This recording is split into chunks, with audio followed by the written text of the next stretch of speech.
finally, Kamala Harris sent us a love letter. That, to you, that might have been a policy document. I read that as a love letter from Kamala Harris to black men who need some love, black men who need some respect, black men who need some concern and some care and consideration.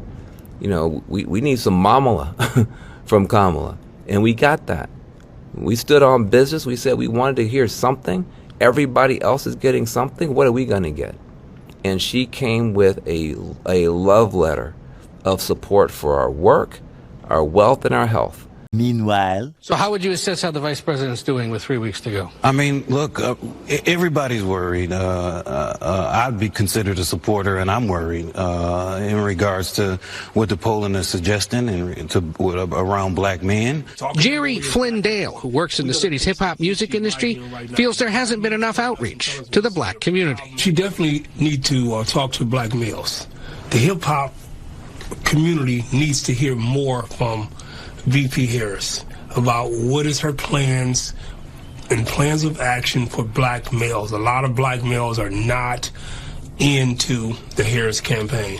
All right, guys, so we got to talk about what I am dubbing to be the Race Hustlers Town Hall, okay? Because that's exactly what this Breakfast Club Town Hall was all about, featuring Leonard McKelvey, a.k.a. Charlamagne, the Devil, and Kamala Harris, who is currently struggling with black voters, specifically black men. And because of that, the race hustling has turned up to a whole new level. And we know that Leonard McKelvey is one of the biggest race hustlers in the media, because when you don't have real talent, you have to race hustle, right? That's how you get by. That's how you can make a living in America when you don't have a lot of talent, right? You got to race hustle. You got to play the race game, okay? And there were a whole lot of race baiting questions, stupid questions really, during this town hall that we have to go over here. And probably one important question that Charlamagne the God slipped up and asked that I really want to react to. But first, we got to go over some of the stupid questions, okay? Because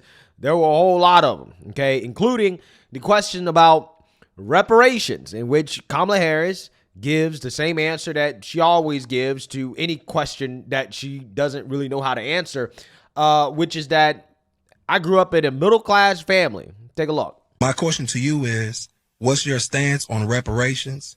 We all know that America became great, you know, off the backs of free black labor. How progressive are you on making it a priority and righting America's wrongs? It's understood that you are running for president for all people of America. Asking for specifics for black communities doesn't mean don't do for others, but black Americans are heavily asked to vote Democrat in every election for over half a century with very little in return. What are your plans to address these very important issues and change that narrative? Thank you, Zeke. I appreciate that. Thank you. And thank you for your work. So to your point, yes, I am running to be a president for all Americans. That being said, I do have clear eyes about the disparities that exist and the context in which they exist, meaning history, to your point. So my agenda, well, first of all, on the point of reparations, it has to be studied. There's no question about that. And I've been very clear about that position. In terms of my immediate plan, I will tell you a few of the following. One, as it relates to the economy, which is a lot of what you have addressed. Look, I grew up in the middle class. My mother, worked hard, raised me and my sister. And by the time I was in high school, she was able to afford our first. Yeah, so let me go ahead and break the news to you, okay? You're not getting reparations, right? It's not going to happen. Kamala Harris is not giving it to you. Nobody's giving it to you, okay? It's just not going to happen.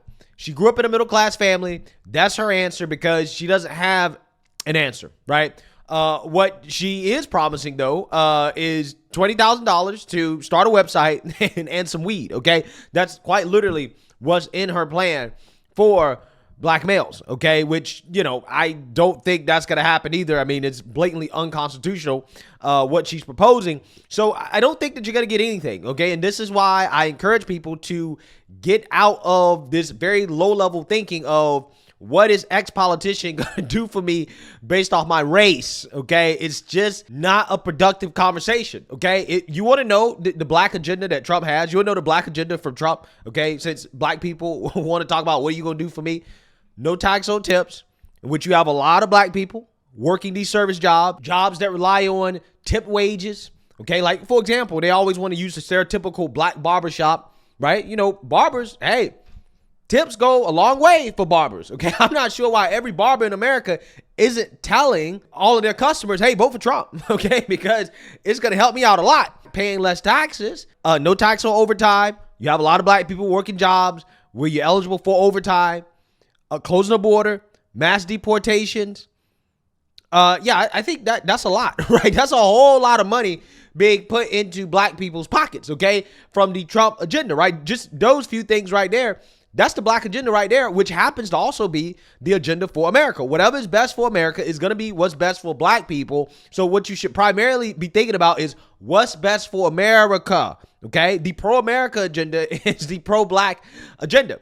Kamala Harris does not have a pro-America agenda, so I'm not sure if I would call her agenda pro-black. It doesn't matter how many handouts she promises. You're not going to get it, right? She's not going to do it, and she's just trying to buy your vote, okay? That's what she's trying to do at this point, okay? You're better off advocating to keep more of your own money. The harder that you work, the more money that you keep, and you can start whatever business you want. You can go out and get your own reparations. You can buy your own house, invest in crypto, start your own weed business, all these things that Kamala Harris is promising black people, right, via government handouts. You can gain all these things simply from paying less taxes, okay? I'm telling you, man, people have to get out of this mindset of what the government gonna give me. I don't ask what the government's gonna give me. I ask, what is the government gonna stop taking from me, okay? Because if the government stops taking so much money from me, right, which we're overtaxed like hell, okay? If they stop taking less money from me, I can create opportunity for myself. I don't need the government to create opportunity for me. Just let me keep my own money and I'm gonna put it to work, okay? It's really that simple. So anyways, on to the next question here that was asked by Charlamagne the God, which again is a very stupid question, which is, when are Republicans like Liz Cheney going to come out and start finger wagging at white people that are voting for Trump like Obama finger wagged at black men voting for Trump? Take a listen. We got a couple more questions. I want to get my man Eric Thompson here because we only got like a few more minutes, but I do want to say President Obama was out there last week waving his finger at black men. When are Liz Cheney and Hillary Clinton going to wave their finger at white women? When are Bill Clinton and Joe Biden going to wave their finger at white men? Because 52% of white women voted for Trump in 2016. 55% voted for Trump in 2020. They all voted against their own interests. When the finger waving going to start at them? Well, thank you for highlighting that. I do have the support of over 200 Republicans who worked for various administrations, including everyone going back to Ronald Reagan, to the Bushes, to John McCain and Mitt Romney, and including Liz Cheney. And I'm very proud to have her support. And I believe that many of them who may have voted for Trump before are supporting me because they know the stakes are so high in terms of our very democracy and rule of law. And so the finger wagging should start today or tomorrow. Well, I think what is happening is that we are all working on reminding people of what is at stake, and that is very important. Yeah, so that brings me to the meat and potatoes of this audio town hall that I want to talk about here, which is about immigration, okay? And again, for all the black people that are out here talking about tangibles, what are you going to do for me? I'm telling you, and I cannot stress this enough.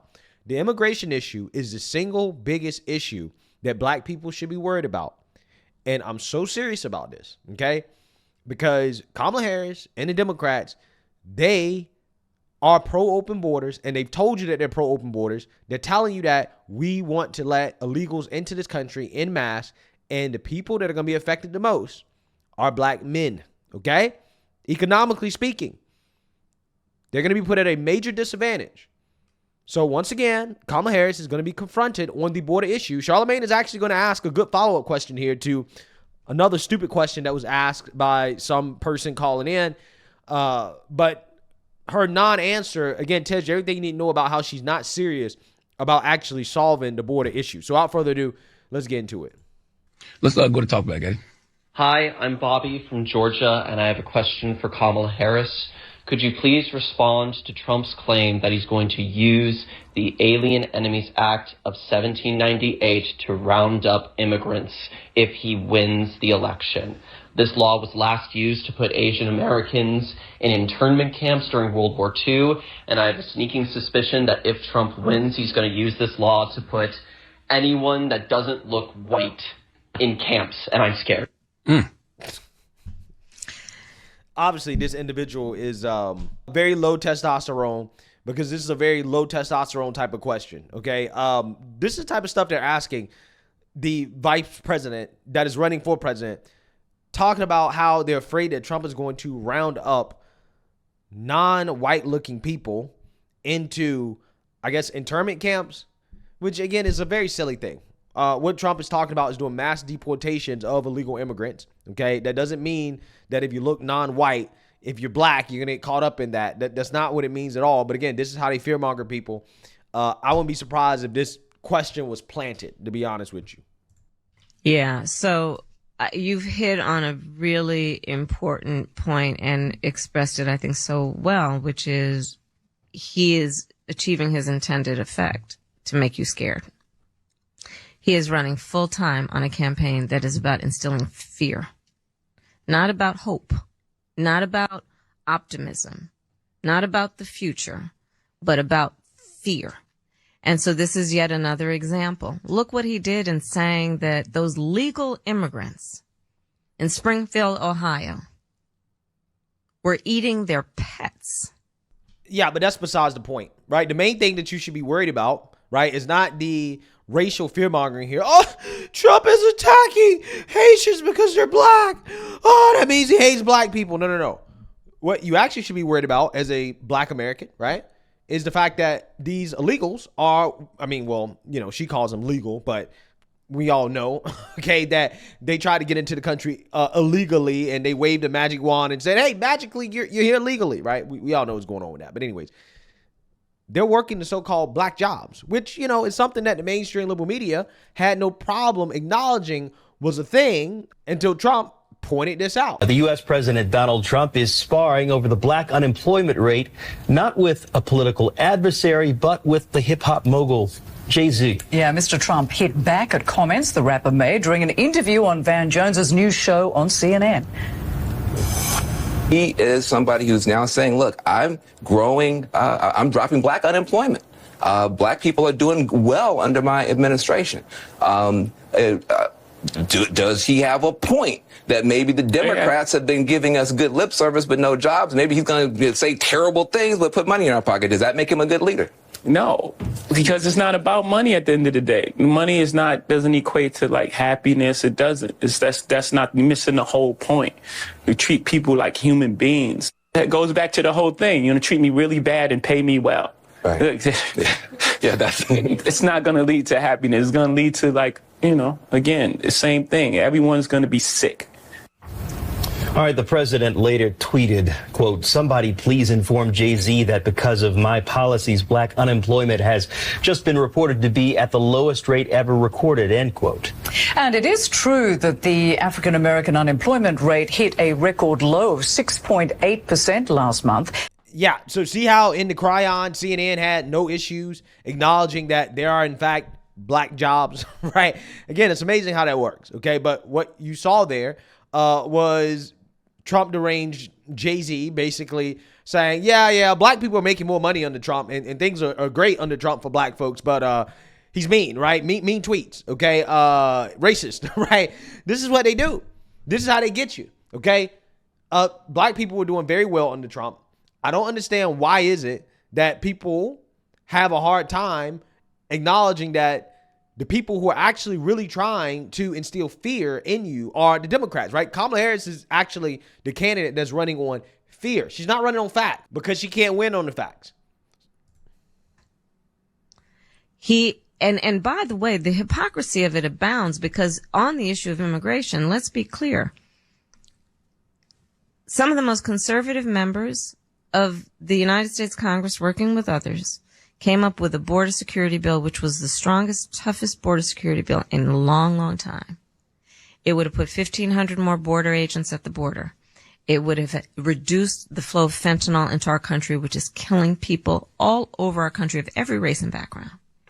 It would have allowed us to do more work on prosecuting transnational criminal organizations, which I have done in my career. Lie, right? I don't understand why people keep allowing Kamala Harris to tell this lie. That she has prosecuted transnational organizations. She has not. She has not. But she continues to tell this lie over and over and over again. She continues to talk about that border bill that would not have closed the border. And nobody challenges her on just the basic premise that, hey, this bill would not have closed the border. It would have normalized illegal immigration, and it would have let millions of people into the country in mass, right? They just would have, again, normalized. Oh, this is a normal thing for 5 million illegals to come in every year. What are you talking about, right? It's not a crisis, right? 10 million, 20 million coming in every year is normal, okay? You don't understand. It's an orderly process now.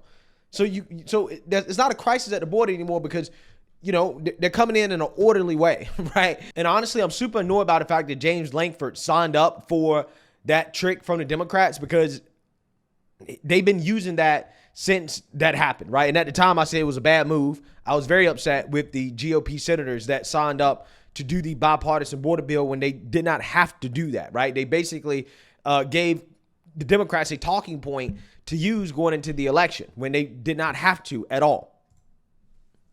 Trump got word that that bill was afoot, knew it would fix the problem, and told his buddies in Congress to kill the bill. And you know why? Because he would prefer to run on a problem instead of fixing a problem. And he's running his campaign in a way that he does these rallies where people, by the way, walk out, and does these rallies to try and instill fear around an issue where he actually could be part of a solution, but he chose not to because he prefers to run on a problem instead of fix a problem. And we got to call it out and see it for what it is. But doesn't the Biden administration have to take some blame for the border, though? A lot of the blame? Because, I mean, the first 3 years, y'all did get a lot of things wrong with the border. No, Charlamagne, within hours of being inaugurated, the first bill we passed before we did the Inflation Reduction Act, before we did the Bipartisan Infrastructure Act, before we did the Safer Communities Act to deal with gun violence, first thing we dropped was a bill to fix the broken immigration system,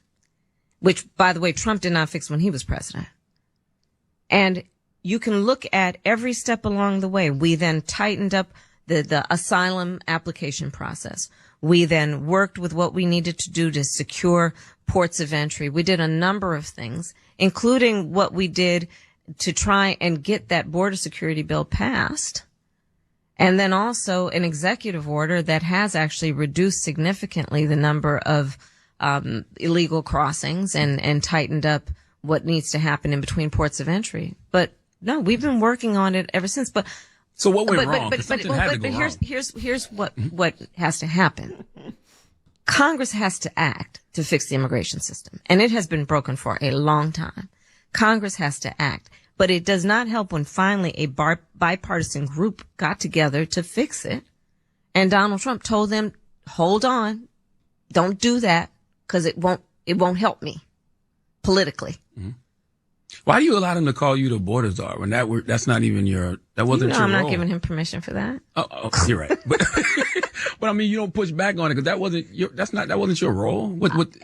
Fact checkers have made that clear. Look, if I responded to every name he called me, I wouldn't be focused on the things that actually help the American people, and that's my focus. That is true. Before we go to talk, wow. So Charlamagne, okay, he gave just a little bit of pushback. Now, I can understand why Charlamagne the God didn't go that hard because last time he actually tried to hold Kamala accountable, she put him in his place, okay? She let him know that, hey, you're a peasant, okay? You really shouldn't be in my presence as a hip-hop analyst, okay? You're a hip-hop commentator. You're really punching above your weight here, right? But Charlamagne, you know, hey, I got to give him a little bit of credit. He said something went wrong, right? Obviously, you guys messed up, okay? And if he was an actual journalist, if he was actually educated, he should have followed up by saying, well, no. The first thing that you did when you got in office was you repealed 90-plus executive orders from President Trump dealing with the border, right? You guys essentially broke the border, right? You got rid of all of the executive orders that Trump put in place to help secure the border, and that's what people are concerned about. you can sit here and talk about, oh, we need a bipartisan solution and we need legislation. Well, to close the border, we don't need legislation to close the border, okay? That can be done via executive orders, right? Even Obama, he got the nickname as the porter in chief, right? I mean, this was the same guy. I mean, they were talking about putting alligators in moats. They were talking about building moats at the border and putting alligators in the moats, right? To stop illegals from coming to the country. So you can't sit here and say that, oh, well, it's Congress' fault, it's Trump's fault, which is what she essentially did there. She blamed Trump. Everything that her administration failed at, well, they just blame Trump. Well, it's Trump's fault. It's not our fault, right? It's not our fault that we told illegals to come to the border, to come into the country during the Democrat primary. It's not our fault that we got rid of all the executive orders that Trump put in place. It's not our fault that we essentially have given money to these cities in order to take care of illegals, using FEMA funding to take care of illegals. It's not our fault. That's Trump's fault, okay? Even though Trump's not in office. Trump seems to be the most powerful non-government official in the country, right? He seems to be, according to these people, Trump has more control, more power than they do, right? And that's what it seems like according to their argument. It's crazy. So hopefully, in the Fox News interview with Brett Baer, he doesn't let her get away with his nonsense and these lies that Charlamagne the God let her get away with, right? Blaming Trump, not calling her out on Biden repealing executive orders. And I would like to hear her answer the question of, did you agree with what Biden did when it comes to repealing those executive orders? Did you agree with that? Yes or no? I really want to hear her answer questions also about Trump's tax cuts. Do you agree with extending those tax cuts for the middle class? Since you claim they're for the rich, do you agree with letting them expire? Or do you want to extend them? I want to hear her answer some real questions that she just hasn't answered yet. And, you know, I'm afraid that we're going to get through this election cycle without hearing her actually answer these questions. Which, hey, is neither here nor there, because it seems like this strategy of not answering any real questions isn't really working out for her, okay? Despite her doing all these softball interviews, I don't think she's really gaining any voters. Continue to tell people that she grew up as a middle-class kid or whatever in response to every question she doesn't know how to answer. So let me know what you guys think. Make sure you like, comment, and subscribe. Most importantly, share a Black conservative perspective. Peace.